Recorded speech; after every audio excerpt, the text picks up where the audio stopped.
Buenos días. En el día de hoy les vamos a hablar sobre la evolución de la filosofía a través del tiempo, por Nicole Vargas, Camilo Vélez, Nicolás Villegas y mi persona. Pues yo voy a hablar sobre la filosofía antigua, que sus inicios se dieron en el año 600 antes de Cristo hasta el siglo 7 después de Cristo.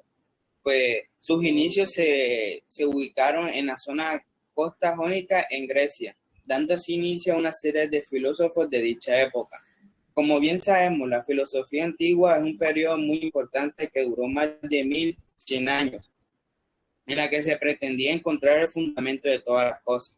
Los filósofos de esa época tenían un lenguaje muy directo y reflexivo, con el que buscaban trascender la visión mitológica en su tiempo.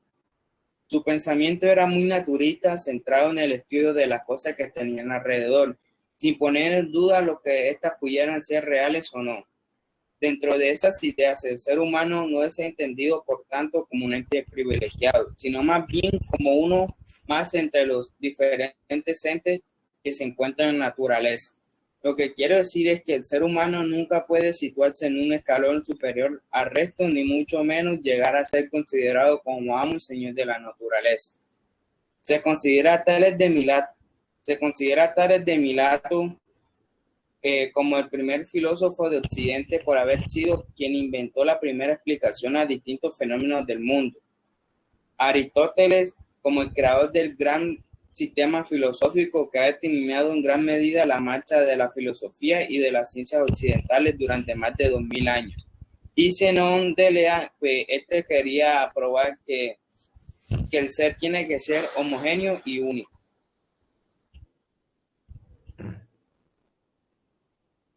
Bueno, ahora pasamos a la filosofía medieval, la cual se dio en el año 530 después de Cristo hasta los siglos XV y XVI.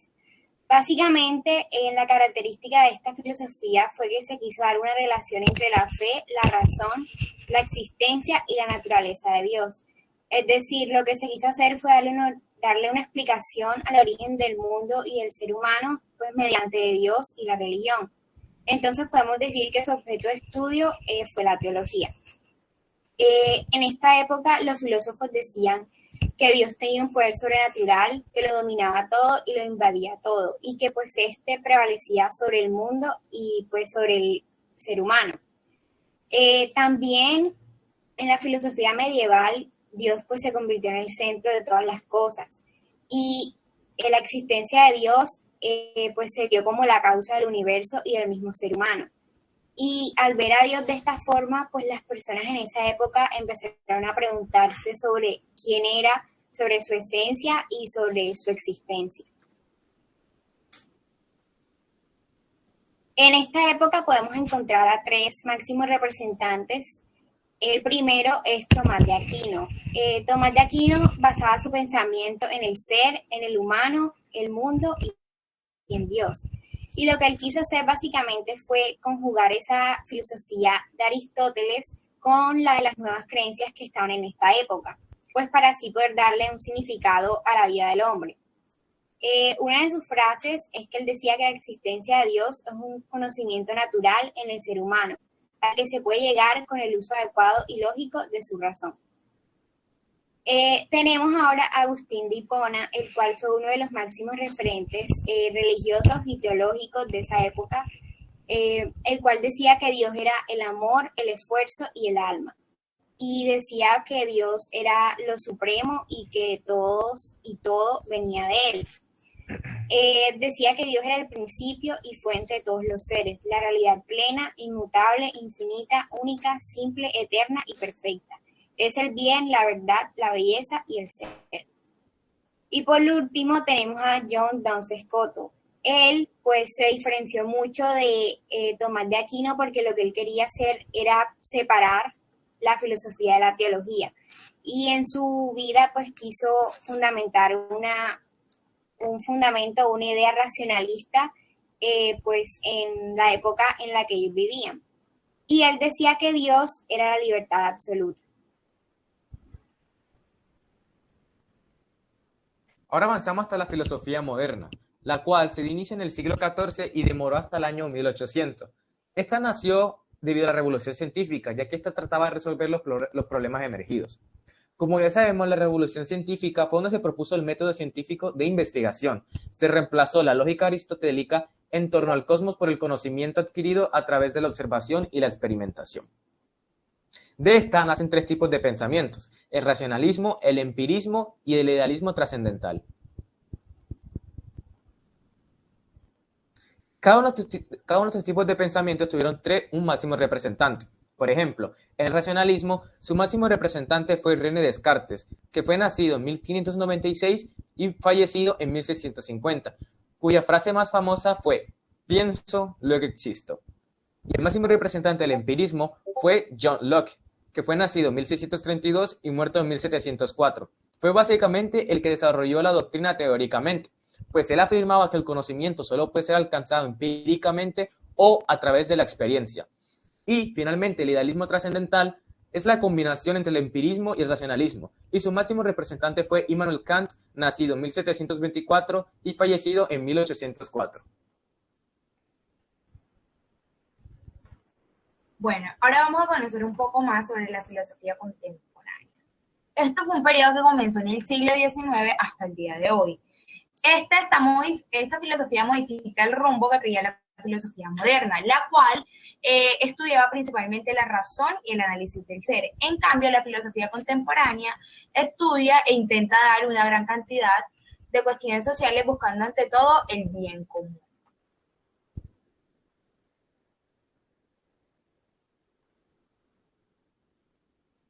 Bueno, ahora vamos a hablar sobre las características generales que abarcaron esta filosofía, lo bueno y lo justo. Bueno, comencemos hablando de la racionalidad teórica y la racionalidad práctica. La racionalidad teórica elige las mejores razones que permiten que una afirmación sea considerada verdadera, mientras que la práctica es cuando eligen los medios más adecuados para conseguir un objetivo o una fidelidad. La semejanza de estos dos tipos de racionalidad es que ambas se basan en el uso de la razón, la libertad y deliberación. Hay tres tipos de racionalidad práctica. Estas son el pragmatismo, el ético y el moral, donde estas tres racionalidades implican diferentes formas de deliberación en las que ejercemos nuestra libertad. Para que lo entendamos mucho mejor, les voy a explicar un poco sobre lo que es el pragmatismo. Bueno, el pragmatismo se basa en un cálculo de los medios con los que contamos para alcanzar un fin concreto de nuestra libertad, donde esta libertad está relacionada por las circunstancias y los fines. Un ejemplo sería que ya una persona está lista para irse para el trabajo, pero se le pinchó la llanta del carro. Entonces esa persona se pone a pensar si llama al seguro, pide un taxi, se va caminando o con un autobús, con la finalidad de llegar a su trabajo. El rechazo hacia lo trascendental y lo espiritual. Esta filosofía destaca por las concepciones alrededor de las creencias trascendentales, de carácter religioso o espiritual, llevando sus reflexiones a un plano estrictamente terrenal. Bueno, el plano completamente terrenal. Esta característica está entrelazada con la anterior, ya que el rechazo hacia lo espiritual, que es la vida celestial, comienza y después comienza a tomar un papel importante lo que es la vida terrenal, la cual se refiere a un mundo físico, donde se puede decir que la ciencia toma un rol muy importante. Ahora hablaremos sobre los máximos representantes de esta filosofía. ¡Nicolás! Bueno, comencemos con Edman. Este se considera como el padre de la filosofía contemporánea. Un filósofo y lógico de origen alemán cuyo pensamiento se basaba en la voluntad por intentar resolver la posición entre el racionalismo y el empirismo. Friedrich. Uno de los aportes más importantes fue el concepto de la voluntad de poder, con el cual decía que esta voluntad no se refería únicamente al poder sobre nosotros, sino también al poder sobre uno mismo. Y terminemos con Karl. Este filósofo alemán es uno de los personajes más influyentes tanto en la filosofía contemporánea como a una historia de nivel mundial. Manifiesta ideas relacionadas emergentes al sistema económico de la época, por eso siempre se cita o se encuentra este personaje en lo que son los libretos o libros sobre el actual capitalismo. Karl abordó temas como la producción, la reproducción y la acumulación del capital.